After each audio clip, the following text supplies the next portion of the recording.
From the world of politics to the world of business, this is Balance of Power.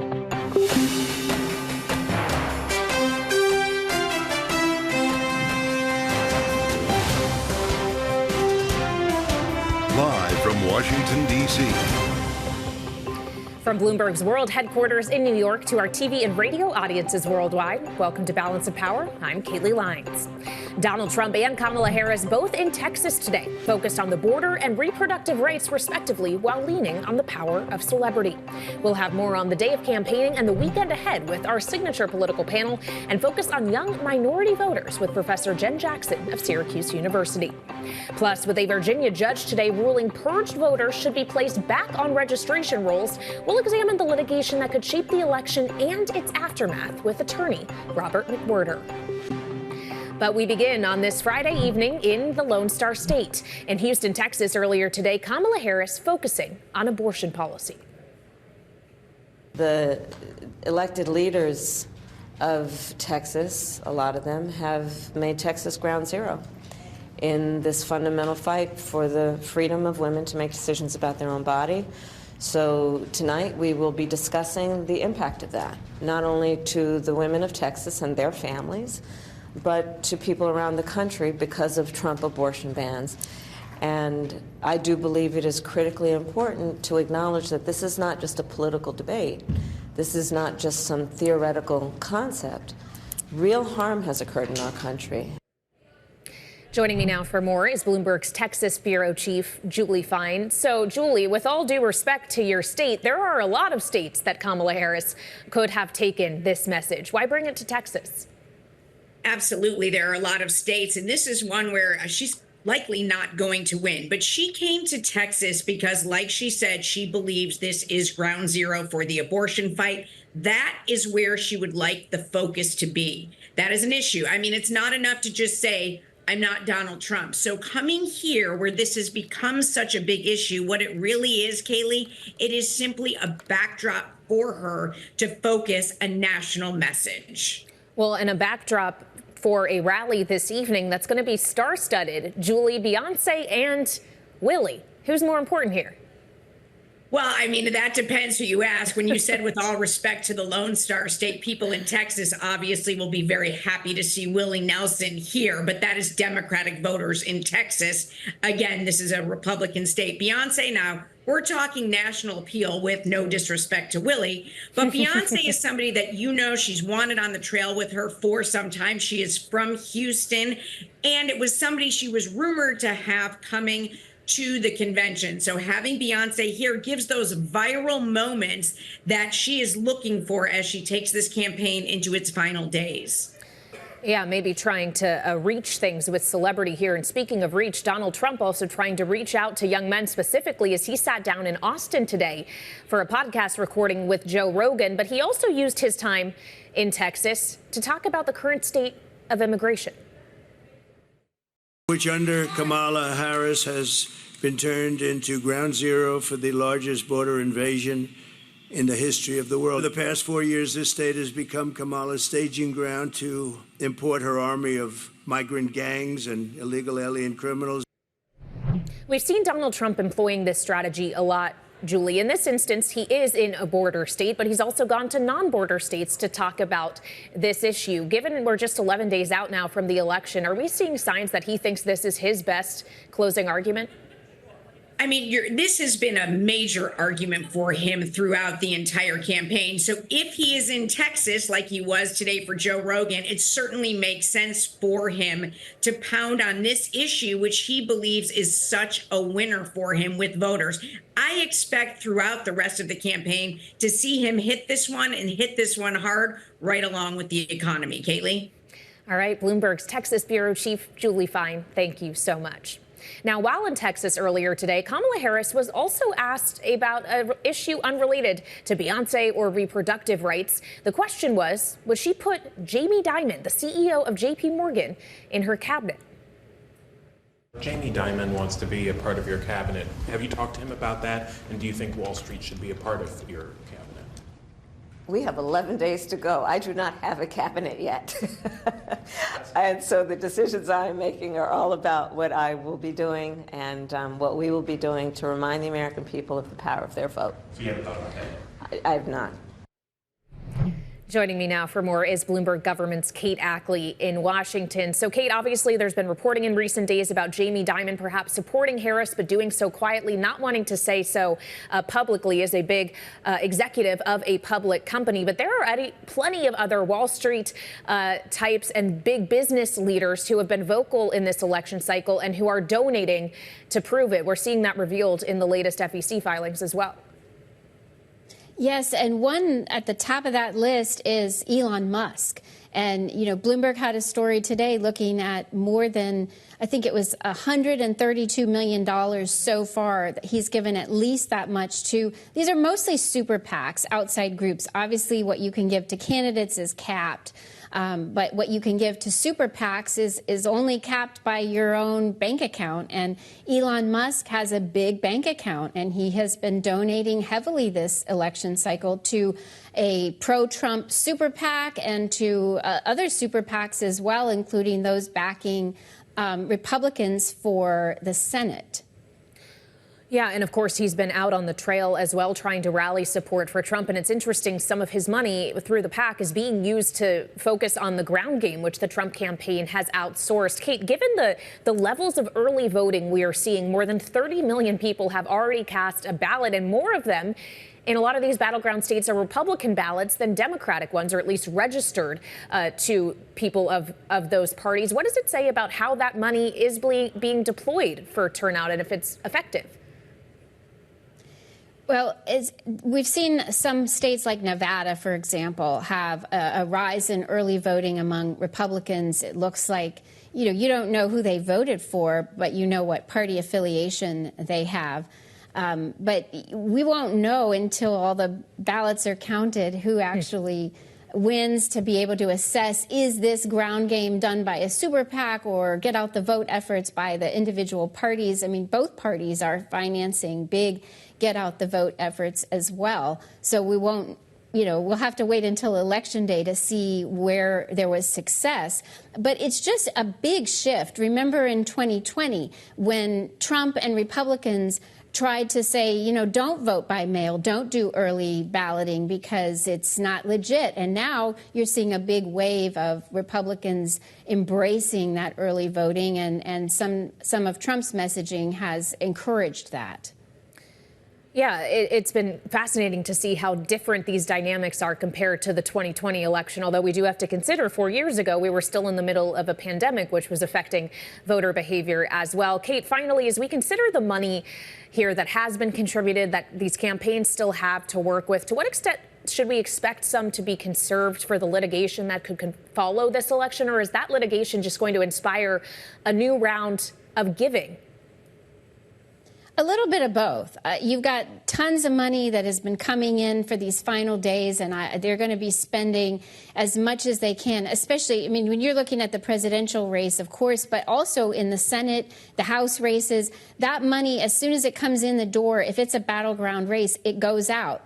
And the presidential races, they've got, you know, huge, more than $1 billion each candidate has already raised. So you've got lots of money there, but there would also be fundraising in the event that there is, you know, is expected big litigation challenges. You will see fundraising aimed at that as well. All right, Bloomberg government's Kate Ackley, thank you so much. Now, another story we're following this evening. The U.S. government says it's investigating potential hacking of communication networks by Chinese state-affiliated hackers. This announcement follows a report from the New York Times that said Chinese agents had targeted data from phones used by former President Trump and his running mate, Senator J.D. Vance. The Trump campaign has not confirmed that report. Coming up, we'll take a closer look at the candidates' closing arguments with just 11 days to go until Election Day with Jenn Jackson, political science professor at Syracuse University, next on Balance of Power on Bloomberg TV and radio.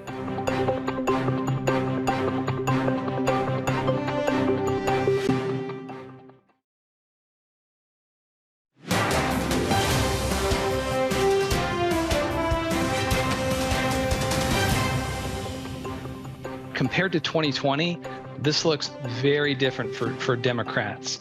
For Republicans, they're on pace with they're a little bit ahead of their 2020 pace. Democrats are way further behind on their 2020 pace. They're down about 9% in overall turnout. Sam Almy, head of data at Uplift, on the early edition of Balance of Power today, talking about early voting in Arizona, one, of course, of the 7 crucial swing states. Joining me now for more on the late edition here on Bloomberg TV and radio is Jenn Jackson, political science professor at Syracuse University. Welcome back, Jenn. Always great to have you. And of course, there's just 11 days to go now, but clearly this election is well underway with millions of people already voting. You speak to a lot of young minority people in particular. Are those people likely to have cast their ballots already, or are there a lot you speak with who are still undecided either if they want to vote at all and who they would vote for if they do? Well, young people are actually excited about this election. They're excited to vote, but they are very confused. They don't know exactly what to do because they feel so strongly about particular issues like trans rights, like the ongoing war and conflict in Palestine, and mainly with what's going to happen in the U.S. with the economy, with their jobs. So a lot of them, although they are excited, they're not sure what that means for them in the future. So yes, they are casting their ballots, but they're nervous. They're very nervous. So as you describe a number of issues they are nervous about, for Kamala Harris specifically, what of those issues has she not adequately made her case on that she needs to earn these individuals' votes over the course of the next 11 days? You know, I think she did a really good job in the last few weeks talking about women's rights and abortion. I think that for a lot of young people I've spoken with, if you know, they watch the show or listen to the podcast, Call Her Daddy with Alex Cooper, who I, again, did not know about until speaking to my young people. But for a lot of them, that was really reassuring to hear her speak so clearly about how she feels about women's rights and about just folks with uteruses, what it means for them to be able to make a choice. But as we saw this week, when she was asked directly about those very same rights as they pertain to trans folks, she went to a straight line conversation on, I follow federal policy. And that was a miss. It undermines the previous conversation where she talks about choice, but she doesn't extend that same choice to trans folks. That's the fear. She had a misstep there. I think that she's also had some issues with recent conversations she's had on Palestine. When it's come up, she's given us a little bit of the word salad. At the CNN town hall, she didn't give us any real answers, and it wasn't personal. So a lot of folks are looking to her to say, you know, do you care about the issues I care about? Even if we have different stances, do you even care about what's affecting me? And she hasn't been able to really show people that she does care.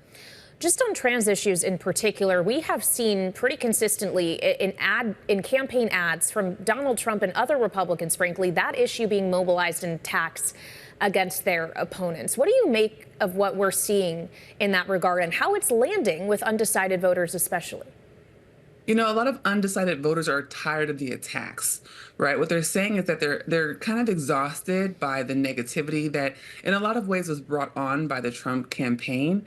But VP Harris has begun to participate. We see this kind of pendulum-like swing where once he's got some negative ads and she responds with negative ads.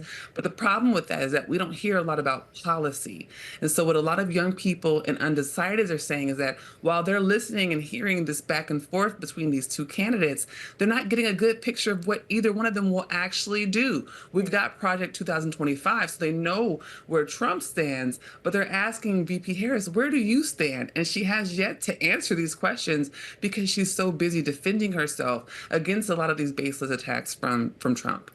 Jenn, you just described this as a choice between two candidates. That's mostly how we frame our conversations here on Balance of Power as well. And yet there are other individuals on the ballot in a lot of these states, like Jill Stein. Do you expect she'll actually be a factor? Could she be a disruptor in the ultimate result? I will say the Socialist Party, right, is running two fantastic candidates right now, Claudia and Karina. A lot of folks feel a lot of energy behind the Green Party with Jill Stein and Butch Ware.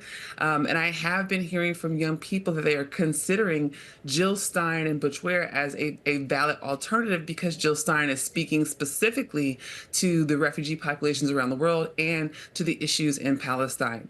So it's not certain if this will be something where, this is not another year like Ross Perot, where we're seeing a 19% vote get. But I do think it'll be surprising to see how many people get behind these alternative tickets because these candidates are speaking directly to the issues that VP Harris continues to struggle on. Well, and it's not just VP Harris or Donald Trump, for that matter, who are making the cases themselves. They also have surrogates doing it for them on the campaign trail. And in some instances, these surrogates are either powerful political and popular political figures or celebrities. Like today in Texas, or this evening, Kamala Harris will be joined by Beyonce. And I just wonder, Jen, if you think that makes a real difference, that power of celebrity. I think that in a lot of ways, VP Harris has taken her cues from Trump. And I think that's been a little bit of a mistake, right? I think the celebrity, the leaning into the podcast culture, moving toward a kind of Beyonce moment. No shade to Beyonce, but Beyonce is 43 years old. Beyonce is from my generation.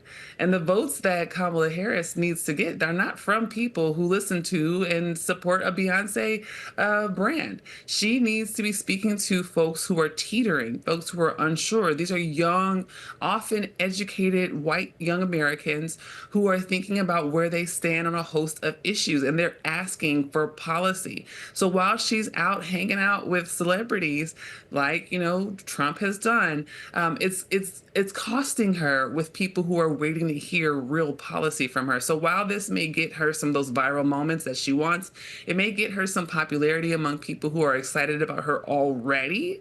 But I don't see this actually making any nudge on the folks that she really needs to be speaking to right now. The suggestion that Beyonce is old is kind of breaking my brain a little bit. I feel like she is immortal. She transcends generations, Jen. We're the same generation, she and I. It's just that they think that she's old. Okay, fair enough.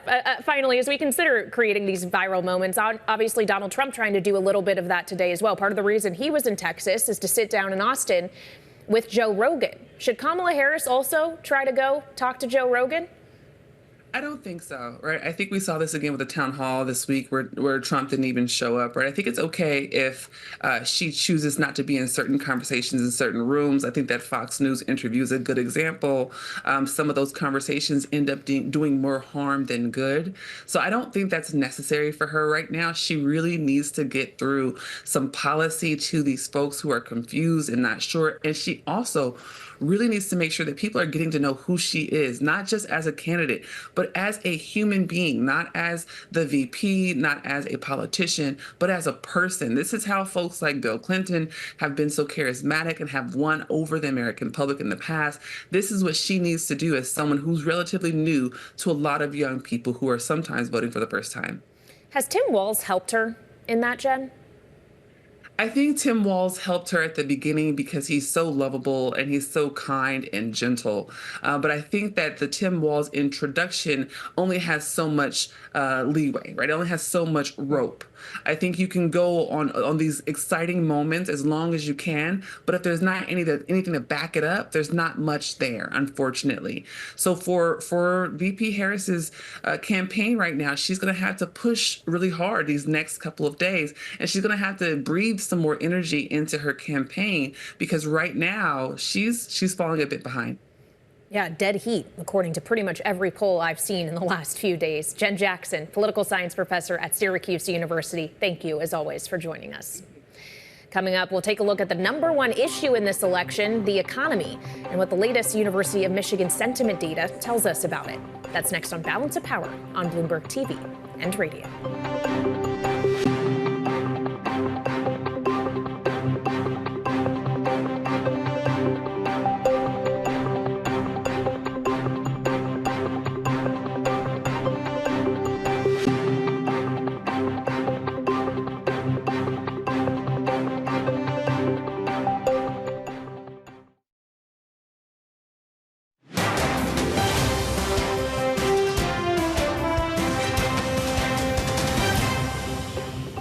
This is Balance of Power on Bloomberg TV and radio.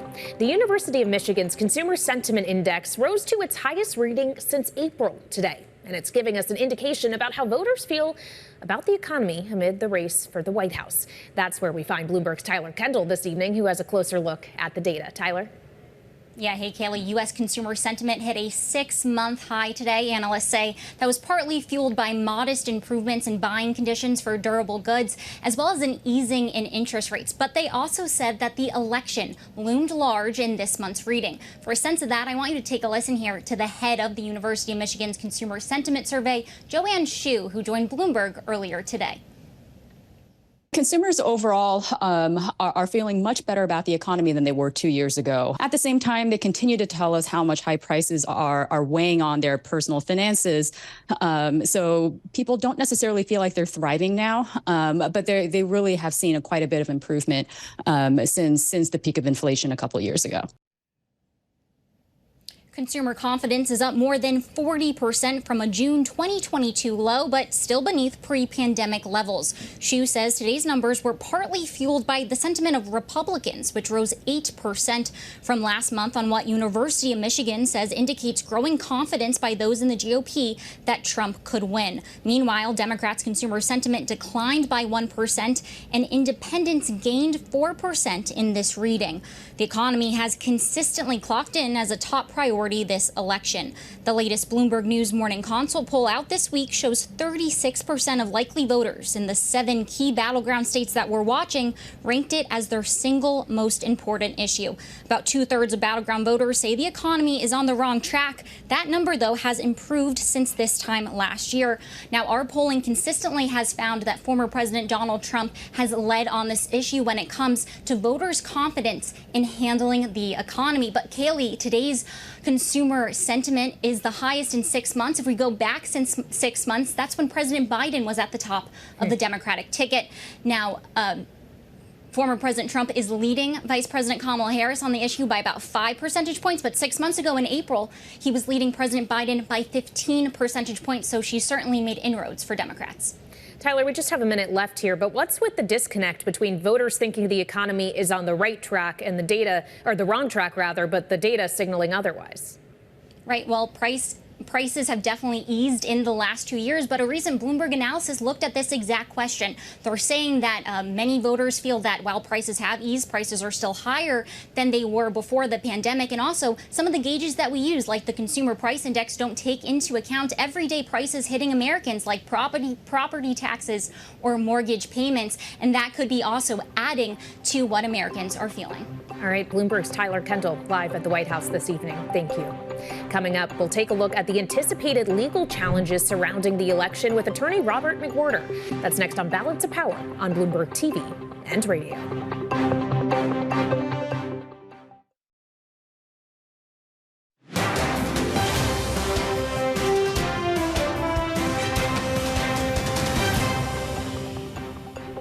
What I'm more worried about are all the things that could come afterwards. The efforts, even if there's nothing legitimate to worry about, to discredit the results. Yes, there's always some litigation and other things. That's appropriate. But we could certainly see a major effort to discredit the results, even if they are clear as day. Michael Waldman, president and CEO of the Brennan Center for Justice, with us here on Balance of Power last week on what he expects from legal challenges after Election Day. Joining me now for more here on Bloomberg TV and radio is Robert McWhirter. He's a criminal defense attorney. Robert, welcome back to Bloomberg. It's not even just about the litigation that could come after the election. There is already active litigation underway. More than 160 lawsuits have been filed ahead of the vote. How should we be considering those cases? I think those cases are just to lay a groundwork. I think they're a public relations effort by the Trump campaign to lay a groundwork for their argument that there's somehow voter irregularity or it's rigged or it's unfair. And they want to just say, look, we've been raising these issues all the time. And their confirmation is that they're going to lose. So they want to lay a groundwork, if that happens, to say that it was rigged. because there's really no other reason to do this. You don't file a lawsuit before it happens. It's like if you get hit by a car, you can file a lawsuit, but you don't go to the intersection before you're hit and say, I'm gonna file a lawsuit before I get hit because there might be voter irregularities or something. It's the same thing, and they're just raising this as a public publicity issue. Well, some Democratic organizations have, Democratic Party, that is, organizations or affiliated organizations have filed suits ahead of the vote as well. How should we think about the differences in the cases Republicans are bringing versus Democrats? Well, as your prior guest noted, there's always a little bit of this going on every election cycle, but predominantly those Democratic lawsuits have been in response to Republican, and I should say, to be fair, MAGA Republican changes on local electoral boards and county recorder offices that are designed to kind of limit the vote and to disenfranchise people. So the Democratic arguments are much more specific to things that the MAGA Republicans are doing. The MAGA Republicans are just throwing things out. There's nothing new that happens that causes the MAGA lawsuits. Most, although not all, but most of the Democratic lawsuits are in response to changes that are occurring. For instance, what happened in North Carolina, where the local commission wanted to change all the rules, and the judge says they don't have those powers to do so. One of the cases that we were watching just today that made some news is in Virginia, where a judge ruled that a voter purge was happening too close to the election, and all of those voters that had been purged from the rolls should be placed back on them as registered voters. Donald Trump called this unconstitutional. Here's how he reacted to this ruling. The outrageous decision goes against the very bedrock of our democracy, and thankfully, Virginia Governor Glenn Youngkin, who's doing a terrific job, is working hard to fix this problem. Robert, Youngkin says he will appeal this, take it to the Supreme Court if necessary. And it does raise the question of whether any of these cases are going to be solved at a reasonable timeline, if they're just getting appealed and appealed and appealed all the way up potentially to the highest court in the land in some instances. Well, there's a thing called the Purnell Doctrine that basically says, look, don't go messing around too much with voter rolls this close to the election, because what you do is you disenfranchise people who should not be disenfranchised, and you don't have time for any valid mechanism to kind of correct those problems. That's why you want to do these. If you really believe there's an issue with the voter rolls, you do it in, let's say, an off year when there's no election pending. And to say that this is somehow outrageous or unconstitutional, this has been the practice for decades and decades in America. And it's been the basis of fair elections where Democrats or Republicans have won, and nobody has complained because there's no reason to complain. So let's talk about the complaints that could come after the vote, once we have results in hand potentially, or maybe even before we have final calls. What is the easiest recourse if someone wants to argue against the results to pursue that case in court? What do you expect will be the arguments we will hear? Well, it's going to depend on which state they come from, because, different states have different rules. But eventually in a federal election, you could end up in federal court. Now, what you're going to see is, I think, anytime there's an innocent problem or a mistake that happens, it's going to be blown out of proportion in only those districts where Donald Trump loses. If there's irregularities in districts where Donald Trump wins, you're not going to hear about any lawsuits from the MAGA Republicans or from Donald Trump. It's only going to be selective, and it's only going to be related to him. So, for instance, let's say a printer breaks down, or somehow it causes a smudge on a ballot, or even, God forbid, a hanging chad someplace. Those are going to be made and blown into bigger issues than they really are. And it's going to be rife with all kinds of conspiracy theories that will support this. And what the real damage is I think, two things. One is it's a real damage to our faith in the election, and that's the point. Donald Trump has said it's only going to be fair if he wins. Well, that's just demonstrably wrong. The other damage, quite frankly, is you do realize all these lawsuits cost the taxpayer hundreds of thousands of dollars. It's court time, it's staff time, it's judges' time, it's time to defend from county officials or state officials. That ends up on the taxpayer's bill. And of course, Donald Trump doesn't give a hoot about that at all. He only cares about whether he wins or not. Well, and he has tried this before. We all know what happened in 2020. No court substantiated his claims that the election was rigged or that Joe Biden didn't, in fact, win it, which he did. Do you expect this could ultimately, though, end up differently than the case was in 2020? What could happen differently in 2024? Well, I think there could be two things. Number one, there were 64 different cases, and he lost all 64. Only one went to the next level, so it's 63, but he eventually lost that one, too. What could be different here is going to be the margins. If Kamala Harris has a much more substantial victory, Donald Trump's going to have much less to complain about, because you can't keep arguing every place is somehow wrong. So if the margins are close, you're going to see much more come out of the MAGA Republicans than otherwise. If the margins are much broader in favor of Kamala Harris, then you're going to see a lot more litigation. And of course, if Kamala Harris loses, I would expect that on election night, she will concede the race in a dignified way, according to American history. And that will be it. And we'll be dealing with a second Trump term. Well, as we consider then what the ultimate outcome of this election could be and the implications it could have, Robert, as a constitutional lawyer, what concerns you most? What concerns me most are the kind of erosions of democratic norms and the values that the Constitution enshrines.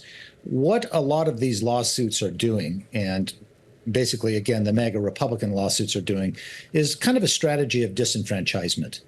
And it's dealing with arguments that are pure fiction. The idea that illegal aliens are voting in U.S. election is a pure fiction. I suppose you could find one or two someplace who have done it, but to have any effect on an election, persons without papers in this country don't want to go on anybody's radar. They don't want to go vote. And I think it's that erosion.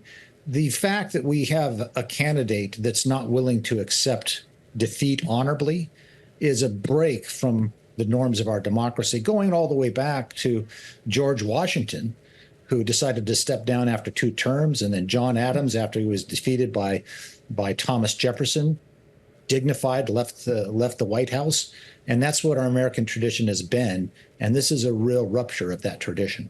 All right. Constitutional and criminal defense attorney Robert McWhirter, thank you for joining this evening.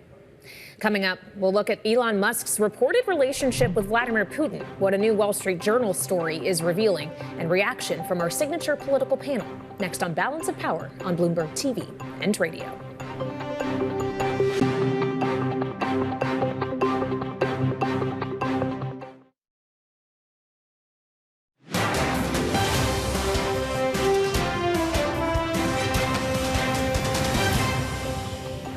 Well, I don't comment on that, but I will tell you that if I did, it's a smart thing. If I'm friendly with people, if I have a relationship with people, that's a good thing, not a bad thing, in terms of a country. He's got 2,000 nuclear weapons, and so do we. China has a lot less, but they'll catch us within 5 years.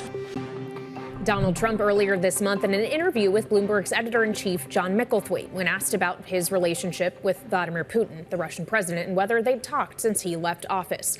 Now the Wall Street Journal is reporting on Elon Musk's secret conversations with the Russian president.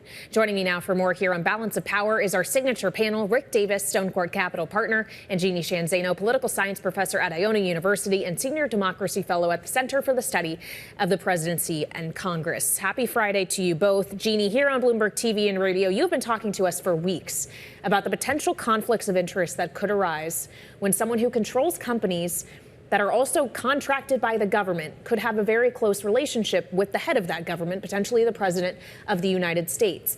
What about the president of an adversary like Russia? It's absolutely a stunning development, and the Wall Street Journal's reporting on this. Interestingly, we also heard that Elon Musk had dinner the other night with Rupert Murdoch, who owns the Wall Street Journal. So it's a very interesting and I'm sure still developing story, but it raises enormous questions. Here's somebody who's not only gotten $15.5 billion in contracts over 2 decades, he's spent about $120 million or more at this point, I believe, on Donald Trump's campaign. He's calling an election of Donald Trump an election of Kamala Harris an existential threat to democracy. And you have to just wonder, somebody with this amount of on the line, business-wise, contract-wise, under investigation by many federal agencies, and now in contact, apparently, with the United States sworn enemy of Vladimir Putin, who also has security clearance. It just raises so many questions. And what I keep wondering, as usual with these things, it's usually the things that are legal that are more shocking to me than those that are not. And the fact that this is on the up and up, if it is, and it is such a breach of national security potentially, is really worrisome to so many people, and it should be. Well, already Bill Nelson of NASA is reportedly saying there needs to be an investigation into this. Rick, I highly doubt any conclusive investigation will happen before this election is over. And in the meantime, as Jeannie was alluding to, Elon Musk is an active participant in it on behalf of Donald Trump, spending millions of dollars and helping run his ground game. Is Elon Musk's money working? Well, sure. Any effort that's going to put people on a payroll whose job it is to turn out votes is going to work. It's just to what the degree is. Are they going to be as effective as the normal rank and file Republican organizations that would normally have this responsibility? Who knows, right? Just because they're a professional organization doesn't mean they're good at what they do. So I think we're not going to know about his turnout efforts until after the election, where we can really analyze the data and see what new voters turned out who wouldn't typically come anyway. And so I think, look, I mean, all of this is sort of a rendezvous with destiny. If Donald Trump's elected, we know we're going to have a different relationship between our country and Russia than has existed in the 21st century. And the fact that Elon Musk seems to have a cozy relationship with Vladimir Putin, too, just means that the bees are all coming into the hive together. So I think it is disturbing, especially because you really don't know whether or not this is the kind of conversation that Elon's been having with the government. It is appropriate for corporate CEOs to meet with heads of state. But when you're dealing, as Jeannie said, with Putin, you better be having conversations with the intelligence community. All right, Rick Davis and Jeannie Shanzano, stick with me. Is coming up, Kamala Harris and Donald Trump, both in Texas today ahead of a big weekend of campaigning. Our political panel will be back for more next on Balance of Power on Bloomberg TV and radio.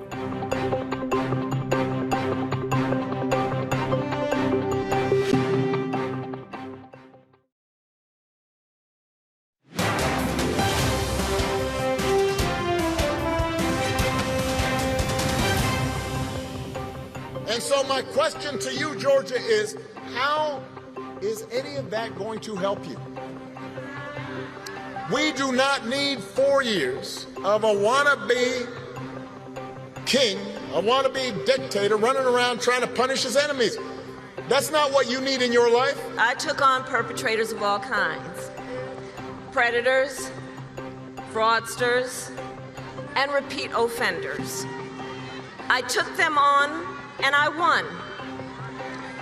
Well, Georgia, in 12 days is Donald Trump's turn. That was Barack Obama campaigning alongside Kamala Harris last night. And while the pair rallied in Georgia, Donald Trump called into J.D. Vance's town hall on News Nation and asked the following question. The answer should be easy. How brilliant is Donald J. Trump?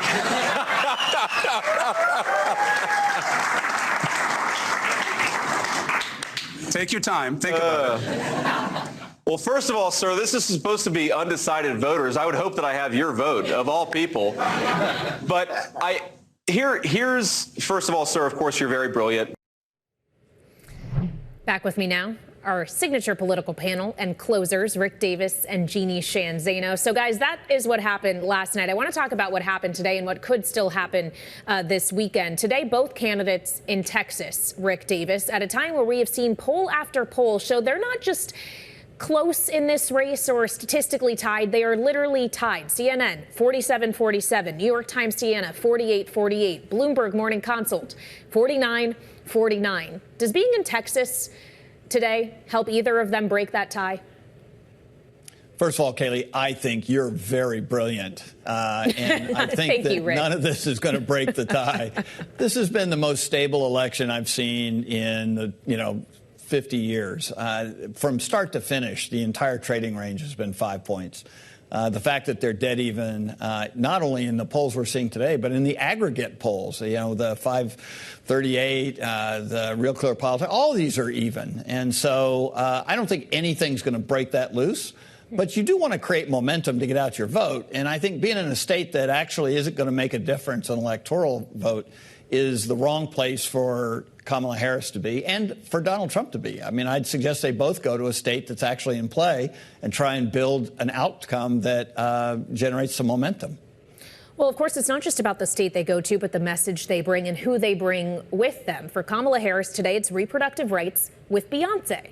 For Donald Trump, it's immigration and a sit down with Joe Rogan. What can help create that momentum Rick's talking about? Celebrity or substance? I think it's a combination of both. They want to drive people to get excited, and that's part of what she's doing down there with Beyonce and, the whole vibe thing. And then, of course, the issue of reproductive rights, critically important to Democrats and Kamala Harris. And likewise, he has a big audience with Joe Rogan, and he's going to talk about, I'm sure, a lot of things, including immigration. I think both of those things work. Rick and I disagree on this. I think going to Texas makes sense in both cases, Joe Rogan's size of his audience, and also with Kamala Harris. We are in a new environment. She did the podcast also with Brene Brown, very, very important podcaster with women. So, they are reaching these audiences, even though they're in Texas. I would just say for Democrats, Beyonce played with Jay-Z, not me, her husband, Jay-Z, I just want to clarify that, in Ohio in 2016, and it didn't go so well for Hillary Clinton. So, they're hoping it goes a little better in Texas tonight. Well, of course, at the end of the day, the celebrity appearances in part do have relation to celebrity endorsements as well. I want to talk about endorsements of another kind, though, because in the last couple of days, both the LA Times and the Washington Post have decided not to endorse in this election. The Washington Post says it's done endorsing in presidential elections, period. Regardless of the kind of journalistic questions about this and the implications it has for staff, for the subscribers to these subscriptions, what does it say, Jeannie, if they choose not to participate, the editorial board to participate in this? What does it say about especially the billionaires that own these institutions, about whether or not they feel like they have to stay on the sidelines because of who could potentially end up in the White House? Yeah, I think they feel, unlike Elon Musk, apparently, that they do not want to step out there and say who they are endorsing. They don't want their newspapers to. I think it's a sign that these arguments about fake news and everything else, distrust of the media, has really been effective, and these owners are worried about stepping over the line. And so the LA Times, the Washington Post, I think we're going to see more to come, unfortunately. So I think it's a new day for these newspapers. It's incredible. And of course, as we consider new days here, there's only so many new days between now and the election, Rick, 11 specifically, or if you're not counting today, you've got 10. We just talked about Texas. Let's talk about New York, also not a swing state, but where Donald Trump is going to be on Sunday at Madison Square Garden. What's it realistically going to accomplish? Again, just trying to generate some momentum. I don't know why you would go to Madison Square Garden, although this is probably something he's wanted to do his entire life. They got a great vibe the last time he was there at a UFC wrestling match where they were able to pump it out, his arrival and departure through literally millions of different social media posts. Cut and splice to be exciting and wonderful. So I have no doubt this is going to be that kind of an event. And I think we're going to see him sort of revel in his final big push. He'll never really run for public office again, and this will be his last big event. And I think it's not surprising, no matter how much he's said about not liking New York anymore, that he'd want to go back to New York. He'd want to go back and play the Garden. And that's exactly what he's going to do on Sunday night. Yeah, with a lot of other Republicans in tow, including the Speaker of the House. Rick, finally, with so few days to go, if you had to give each of these candidates a single talking point to continue to hammer home for the next week and a half, what would it be? Yeah, I think Donald Trump's got to keep pounding away and being the change candidate. Change candidate has a cachet to voters, and I think he's lost some of that cachet to the Harris campaign. And I think Harris has to talk about the fact that she is able of steering the economy. She's had some momentum behind her. The polls are getting closer on that, and she's got to close on what most voters care most about, and especially the swing voters and the younger voters, and that is having a future economy that they can prosper in. So I think both of them have a really simple task, but one that hasn't been very disciplined up to now. All right, Rick Davis and Jeannie Shanzano, our signature political panel and our closers, always helping us end the week here on Balance of Power. Thank you so much. We survived another one, but it's still a busy campaign weekend ahead. And of course, you can always find full coverage of the campaign in the Washington Edition newsletter, on the terminal and online, and here on Balance of Power. Enjoy that weekend, everyone, and we'll see you back next week right here on Bloomberg TV and radio.